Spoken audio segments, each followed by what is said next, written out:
Yes, my name is Jinting Wang. I'm from New Mexico, and I'm a shareholder. I have two questions. First, that in your 91 letter, you wrote that investors eventually repeat their mistakes. So, what do you do to keep you from making the same mistake twice?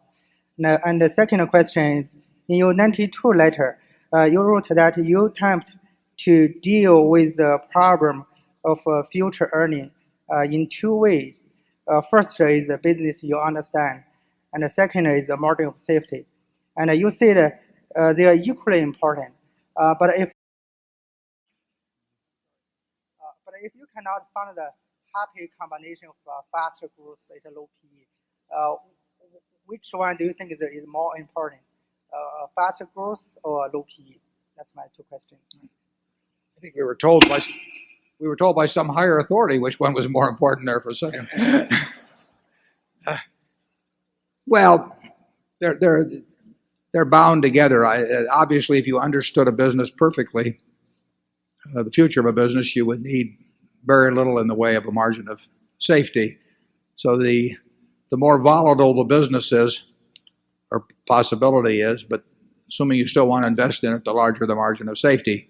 I think in that first edition of Graham and Dodd, if I remember, was it J.I. Casey used and said, maybe it was worth somewhere between 30 and 110 or some number. He said, well, that sounds pretty.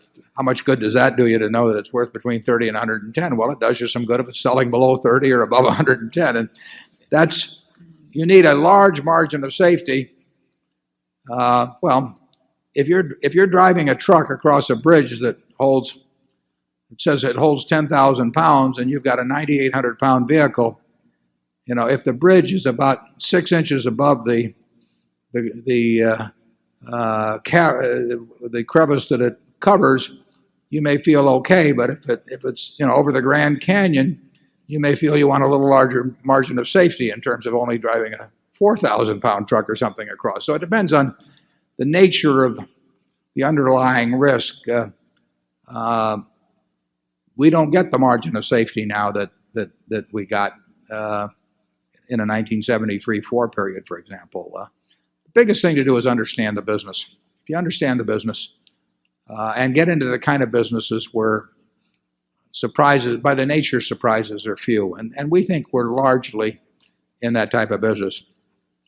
The earlier part about, I've said about learning from your mistakes, the best thing to do is learn from other guys' mistakes. I mean, it's like, Patton used to say, it's an honor to die for your country. Make sure the other guy gets the honor, So our approach is really to try and learn vicariously, but there's a lot of mistakes that I've repeated. I can tell you that. The biggest one, probably the biggest category over time, is being reluctant to pay up a little for a business I knew was really outstanding, or to continue to buy it at higher prices when I knew it was outstanding. So the costs of that have been in many, many billions, and I'll probably keep making that mistake. The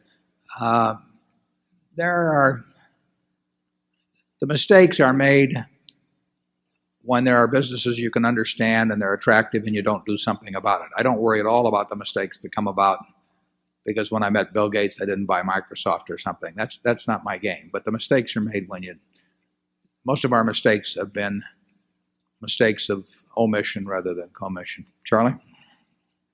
Yeah, I think most people get very few what I call no-brainer opportunities, where it's just so damned obvious that this is going to work. And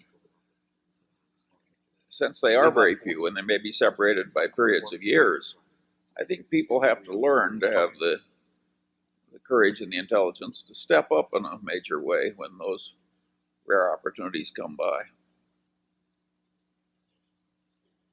Yeah, you gotta be willing to take a really big bite, and it's crazy if you don't, and it's crazy if you dabble around at the edges, so you're not prepared to take a big bite when the time comes.